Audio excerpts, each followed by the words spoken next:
Hallo und herzlich willkommen auf Tamklex Art. Seid mir ganz lieb gegrüßt und schön, dass du Zeit für mich gefunden hast. Heute geht es wieder, ich mache ein kleines Album. Das ist ein fertiges Kit von, wie kann es anders sein, bei mir von My Porsche Prince.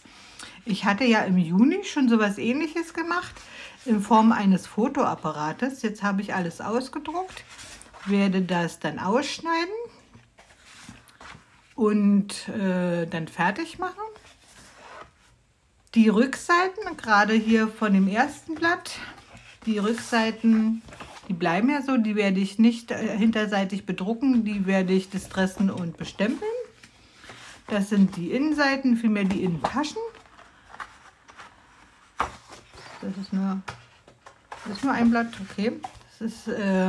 Das ist Papier, was ich benutzt habe von Rossmann. Das ist schön dick. Fragt mich ja jetzt bitte nicht, wie stark das Papier ist. Ich suche das raus und schreibe das hier unten dann rein. Wie gesagt, das sind die Taschen. Und jetzt werde ich alles ausschneiden. Und das ist nämlich für die liebe Bille. Ich komme von Bille nicht weg. Bille hat Geburtstag Ende November und da soll es natürlich bis dahin fertig sein. Inzwischen habe ich alles ausgeschnitten. Die Vorder- und die Rückseite habe ich nur grob erstmal ausgeschnitten, weil ich will die erstmal noch mit Mod Podge bearbeiten, weil das ja die Vorder- und die Rückseite ist. Und dann habe ich mir überlegt, bei der Vorderseite das nochmal auszudrucken, damit ich das gegenkleben kann, weil ich will das hier oben einritzen und dann ein Blatt irgendwie versuchen, als wenn das eingerollt ist und dann kommt Happy Birthday drauf. Genauso möchte ich das wahrscheinlich mit diesem Umschlag machen. Den drucke ich auch nochmal aus, ritze das hier auf und kann dann was reinstecken und der andere Brief wird dann dahinter geklebt. Ja, und bei den Doppelseiten, die werden ja jetzt einfach nur zusammengefaltet. Und da habe ich überlegt, ich werde die nicht kleben. Da werde ich jetzt fleißig sein, die erstmal falten und falzen. Und dann gehe ich an die Nähmaschine und werde die hier benähen. Dann mache ich die jetzt fertig. Da bin ich schon. Die Taschen sind jetzt fertig genäht. Ich habe sie dann, bevor ich sie genäht habe, habe ich sie innen noch am Rand distresst, damit das nicht so weiß ist, wenn man das hier öffnet. Das mag ich nämlich nicht. Also es ist innen distresst, es ist außen nochmal distresst, wie gesagt genäht. Hinterteil, Vorderteil mit Mod Podge Satin. Ihr seht, wie schön das glänzt und ist auch ein bisschen, also minimal stabiler geworden. Und so wird das dann eingefügt. Ich hatte ja hier die Schablone, wenn ich sie gleich griffbereit vorfinde, natürlich nicht. Wo ist sie? Moment. Sie lag griffbereit am linken Rand. Ich habe nur rechts geguckt, also ist sie da. Achso, was ich noch sagen wollte, ich hatte mir, wo die dann fertig genäht waren, noch eine Schablone gemacht. Die waren ja gerade und habe natürlich noch hier so einen Eingriff gestanzt, weil ich das irgendwie schöner finde. So, jetzt zur Schablone. Das ist die Schablone dann für die Ringe. Die wird hier an die Seite so angelegt.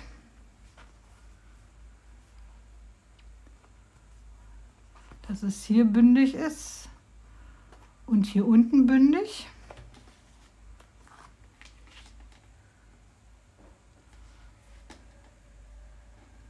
Moment.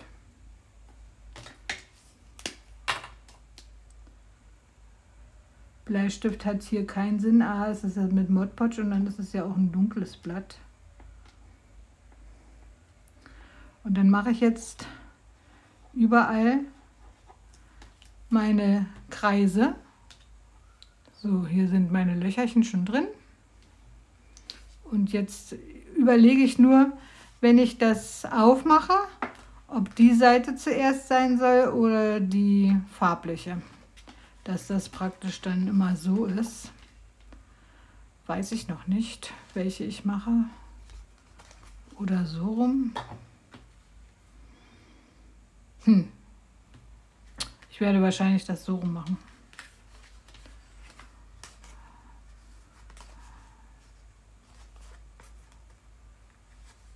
Die erste müsste dann so sein. Gut. Ich nehme jetzt nicht mehr die Schablone, ich nehme jetzt meine Vorlage von meinem Oberteil und lege die dann an.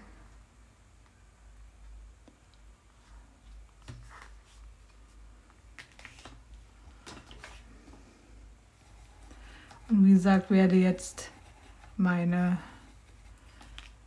Innenteile, meine Taschen werde ich jetzt alle belochen. Inzwischen herrscht bei mir hier das totale Chaos auf dem Tisch. Ich werde jetzt nicht weiter rüber schwenken, weil dann fällt ihr mir vom Hocker oder vom Stuhl. Ich habe jetzt angefangen, mir kleine Sachen nochmal auszuschneiden. Also der Hauptanteil von dem Kit ist natürlich My Porsche Prinz. Ich habe hier aber auch Sachen noch rausgesucht von Vibe of Vintage, wie diese Karte. Die passt natürlich super zu dem Thema Schreibmaschine. Hier hinten habe ich was von Pink Monarch Prinz. Das ist ja ein Geburtstagsbüchlein, also dürfen die Geburtstagsblumen auch nicht fehlen. Und in dem Kit von My Porsche Prinz waren diese 4 Bilder, die man natürlich hier schön arrangieren kann auf den Taschen. Aber ich will daraus einen klitzekleinen Wasserfall machen. Und das passt dann genau hier drauf. Ich habe diese Bilder schon distressed. Ich habe sie hinten auch bestempelt, damit, wenn man das dann zieht, auch ordentlich aussieht und nicht weiß ist. So, und diese Kärtchen haben alle eine Größe von 5 x 5 cm. Also habe ich mir für den Wasserfall schon einen Streifen vorbereitet. Der ist 5 cm, ich sag mal jetzt hoch, weil das wird praktisch ein querer Wasserfall. Und ich habe auch schon gestanzt. Es sind 4 Bilder, also das ist für das erste Bild. Da ist die erste Stanzung 5 cm, das zweite Bild bei 6 cm, das dritte Bild bei 7 und das letzte bei 8 cm. Das ist die Breite von einem A4-Blatt. Ich glaube, das sind 21, Moment, ich kann es ja hier machen. Genau 21 cm. Wenn ihr natürlich mehrere Bilder habt, gehen die Falzungen natürlich weiter und dann bräuchte ihr aber auch einen längeren Streifen. Also so wie ihr das gerne möchtet. Also ich habe nur die 4 Bilder und die werde ich jetzt ankleben. Das erste Bild wird hier voll drauf geklebt und dann kommt das andere Bild hier, hier, hier. Aber ich werde diesen Streifen noch schnell distressen. Ich habe den hinten natürlich auch abgestempelt. Ich werde den distressen und beim Draufkleben geht es dann weiter. Ich habe ja, wie vorhin schon erwähnt, immer 1 cm weiter gefalzt, aber das könnt ihr machen, wie ihr gerne möchtet. Ich mache jetzt 1 cm, weil ich hier nicht mehr Platz habe. Ihr könnt natürlich auch 2 cm oder 1,5, so wie ihr das gerne haben möchtet, so viel wie aus dem Bild hervorgucken soll. So, ich habe das doppelseitige Klebeband hier schon fertig gemacht. Also jetzt nicht wundern, ich drehe das mal rum, weil von der Seite geht es besser. Bilde ich mir jedenfalls ein. Also wer noch nie eine Wasserfallkarte gemacht hat, keine Scheu. Es ist ganz einfach. Man muss es nur ein paar Mal machen und wenn man dann die Technik, den Dreh raus hat und weiß, wie es funktioniert, dann geht das. So, also jetzt nicht wundern, ich werde das jetzt auf den Kopf drehen, weil das kommt ja dann so hin. So, dass die erste Karte wird dann schön an der Falz angelegt und draufgeklebt. Die nächsten Fotos oder Bilder werden dann wieder an die Falz angelegt. Ihr könnt natürlich die ganze Seite bestreichen, wenn ihr flüssigen Kleber habt, aber hier oben ein doppelseitiges Klebeband an der Falz reicht vollkommen aus. Nur nicht drüber über die Falz, weil das soll sich ja dann im Endeffekt bewegen. Und hier sind es nur 4 Bilder, das geht ganz schnell.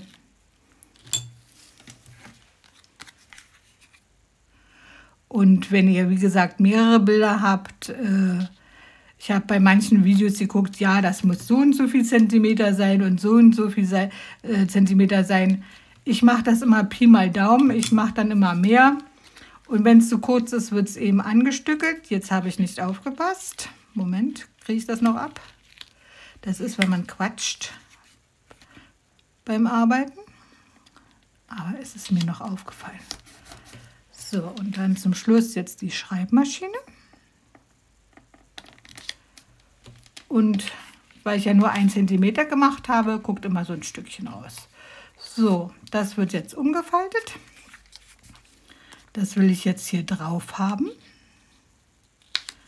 So, ich brauche natürlich noch eine Bremse, weil wenn das hier wenn das Foto muss festgeklebt werden, aber das zeige ich euch. Also ich brauche jetzt erstmal eine Bremse für meinen Wasserfall. Wo habe ich die große Schere? Die ist hier. Naja, große Schere. So, das mache ich dann auch wieder Pi mal Daumen. So, ich mache das jetzt erstmal hier. Braucht nicht breit sein.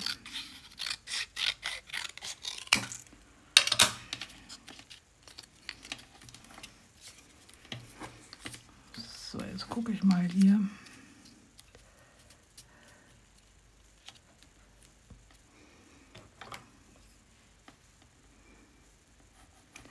Es wird ein bisschen breiter geschnitten, als jetzt der Wasserfall ist.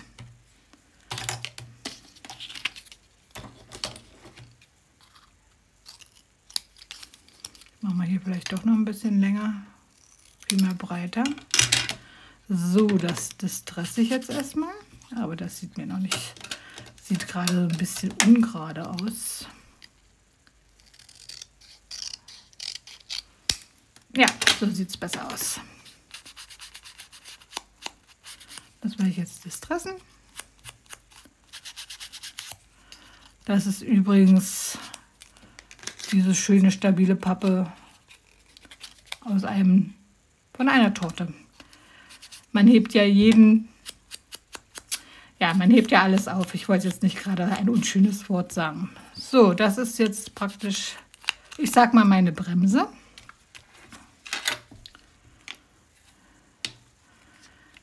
So, jetzt lege ich das hier so an. Und hier ist das praktisch ich sag mal, das letzte Bild. Und hier muss das drüber. Aber ich sehe gerade, ich habe einen Denkfehler. Weil wenn ich das jetzt rüberklebe, habe ich ja hier keinen Platz mehr. Was mache ich da? Was mache ich da?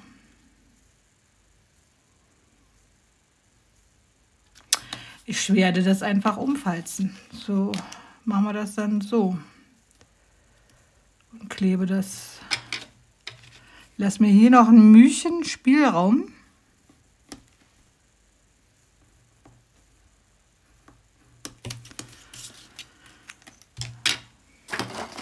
Und werde das hier falzen und dann umknicken. Normalerweise hat man ja mehr Platz.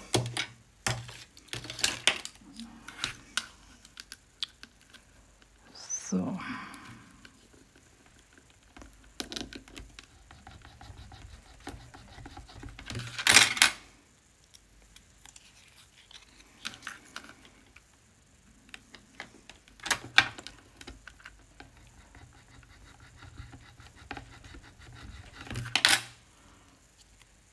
Jetzt muss ich mal gucken, dass es hier reinpasst. Ja, super. Das klappt schon mal. Man muss sich nur zu helfen wissen.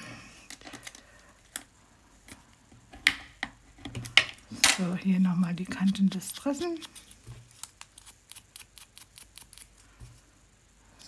So, jetzt muss ich noch mal gucken. Das soll ja auf die andere Seite kommen, wo die Schrift ist.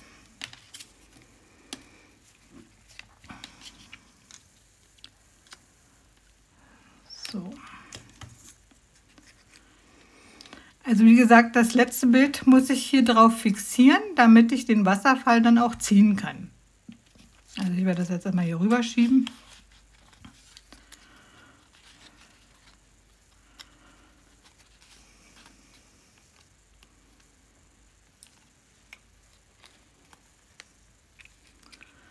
So, und jetzt muss ich mir das... Die Löcher dürfen nicht beklebt werden.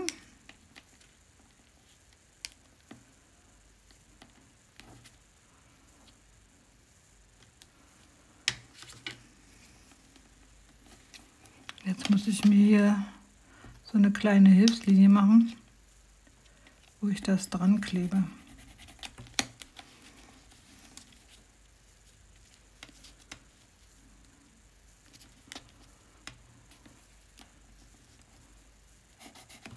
Hier war das.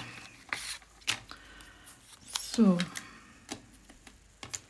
Ich nehme wieder doppelseitiges Klebeband.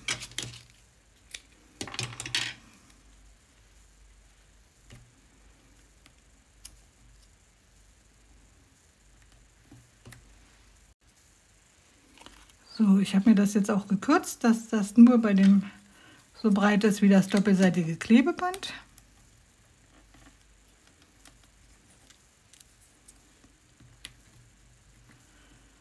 Und dann werden wir das jetzt mal aufkleben.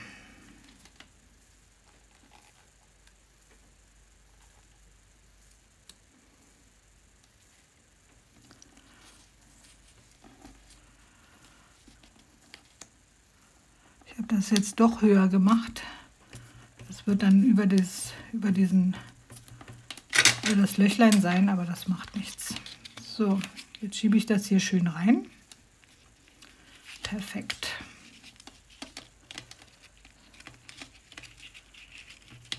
Na komm.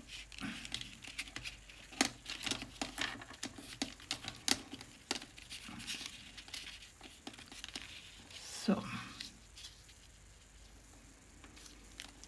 Das letzte Bild wird fixiert. Jetzt klappe ich das nochmal auf. Mache hier ein Klebeband drauf.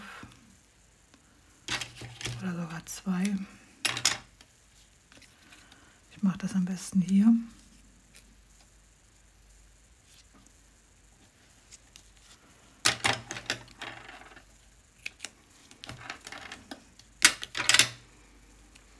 Wenn ihr das dann nachbastelt und euch wundert, dass ihr das nicht ziehen könnt, so wie mir das vorhin ging, ich habe es schon lange nicht mehr gemacht, dachte, hä, warum geht das nicht? Da war das nicht festgeklebt, die letzte, oder wie man möchte, das letzte Bild oder das erste Bild. Ich sage mal hier das letzte, weil das erste war ja so.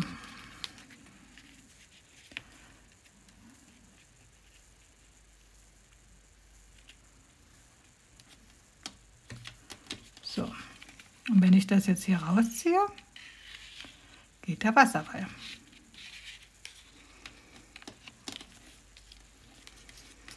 Jetzt werde ich das hier nur kürzen.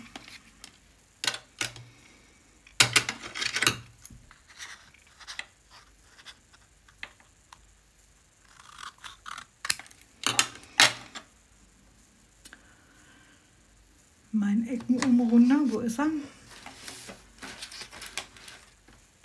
Gerade nicht griffbereit, wie immer, aber ich habe ihn schon.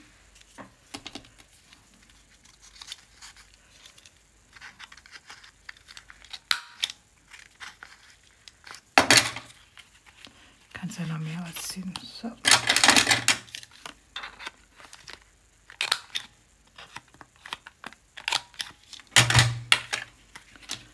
So, und dann schieben wir es wieder zurück.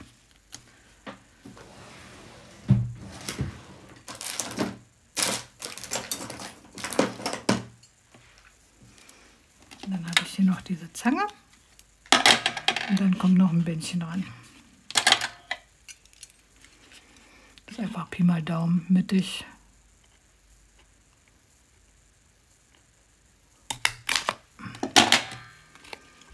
Hier nochmal die Ecken ein bisschen distressen.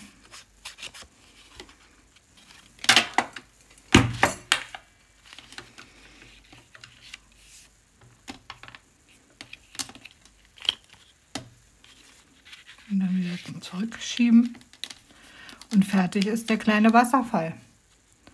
Ich hoffe, ich habe es gut erklärt. Wenn nicht, fragt mich bitte nochmal. Aber wie gesagt, es ist ganz einfach. Und es macht natürlich Spaß. Ein Wasserfall muss nicht immer nur längs sein. Er kann auch quer sein, entweder nach links oder nach rechts. So wie ihr das gerade braucht. Das Pocket Journal für die liebe Bille ist fertig. Ich hatte hier noch einen alten Karton übrig. Der passt wie angegossen für das Journal.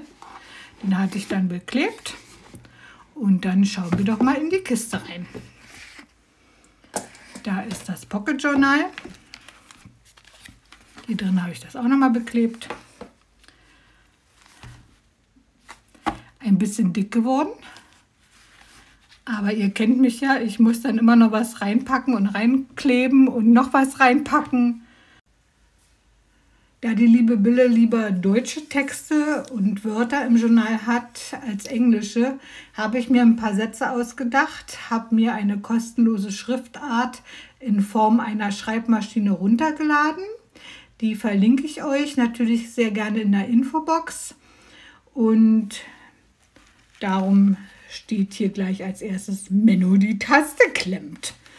Wer früher oft an Schreibmaschinen gesessen hat, weiß ja, wie das manchmal genervt hat. Dieses Pocket habe ich anders gebunden wie im Juni das mit dem Fotoapparat. Ich habe hier so eine Binderinge mit einem Steg. Dadurch wackelt das nicht hin und her. Das ist natürlich besser. Und das hatte ich mir abgeguckt bei My Porsche Prints und habe mir diese Dinger besorgt. Link stecke ich euch natürlich auch in die Infobox, wer an diesen Dingern interessiert ist. Dadurch, dass ich sehr viel hier reingepackt habe und reingeklebt habe, also es hätte nicht eine Seite mehr sein dürfen. Es ist schon ein bisschen kritisch, aber wir ziehen das durch.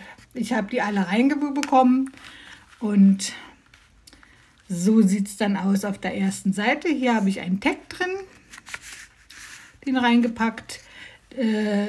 Ich weiß nicht, ob ihr die Kommentare von der lieben Bille unter meinen Videos schon entdeckt habt, und sie nennt sich ja selber immer meine Superfanin und darum natürlich Happy Birthday Superfanin. Hier habe ich diesen Umschlag. Da drin ist ein kleiner Brief für die liebe Bille zum Geburtstag. Hier, wie gesagt, ist die Blume, die ich euch schon gezeigt habe im Vorfeld. 68 Jahre jung für die liebe Bille. Hier ist so ein Blumentöpfchen.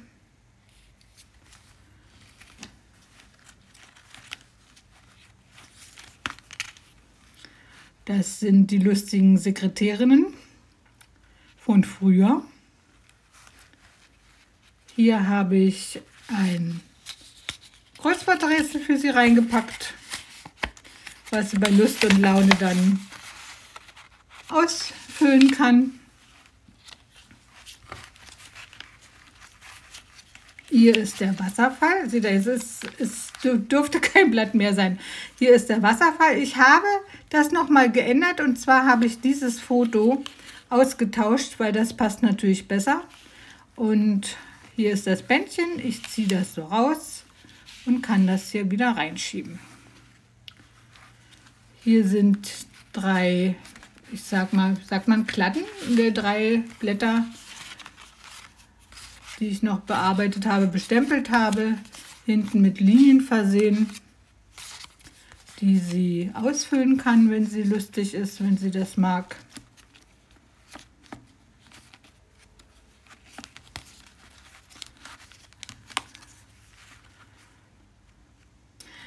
Keine Zeit, ich lebe Vintage. Hier habe ich noch ein paar Fotos und eine Zeichnung von einer Schreibmaschine. Das hatte ich mal übrig, dieses Teil. Da hatte ich mal Löcher gestanzt und dachte, irgendwann werde ich das mal gebrauchen. Und habe dahinter Vellumpapier geklebt. Und dadurch habe ich jetzt die Tasche und kann dann das hier einfügen. Ein Vintage-Tag braucht mindestens 49 Stunden. So sehe ich das auch. Zum Geburtstag gehört natürlich ein Kaffeeklatsch dazu. Hier ist der Kaffee. Glücksgefühl, Zustand des sich glücklich fühlens. Hier hatte ich noch was vergessen. Hier ist auch nochmal eine Zeichnung von einer Schreibmaschine. Und zum Geburtstag, zum Kaffeeklatsch gehören natürlich Torten und ein riesengroßes Geschenk. Na, so. Wo ist mein Tippex? Hier habe ich dann nochmal das hier drin. Lebensfreude ist, wenn für dich Purzelbäume wachsen und du quietschvergnügt im Konfettiregen tanzt.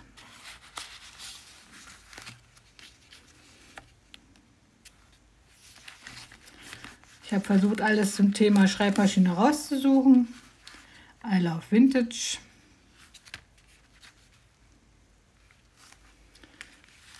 Hier habe ich den Umschlag und habe das so hinten gemacht, dass ich hier eine Tüte rangeklebt habe und hier befinden sich noch kleine Aufkleber drin. Ja, und zum Schluss sagt der Chef vom Büro, das Papier ist alle in der Schreibmaschine, also ist es Zeit für Feierabend. Das war das. Das war mein Pocket für die liebe Bille. Ich hoffe, es hat euch Spaß gemacht. Ich danke sehr, dass ihr mir zugeguckt habt, mir über die Schulter geschaut habt. Ich wünsche euch einen wunderschönen kreativen Tag. Bleibt gesund und bleibt immer schön neugierig. Liebe Grüße, euer Tamklecks.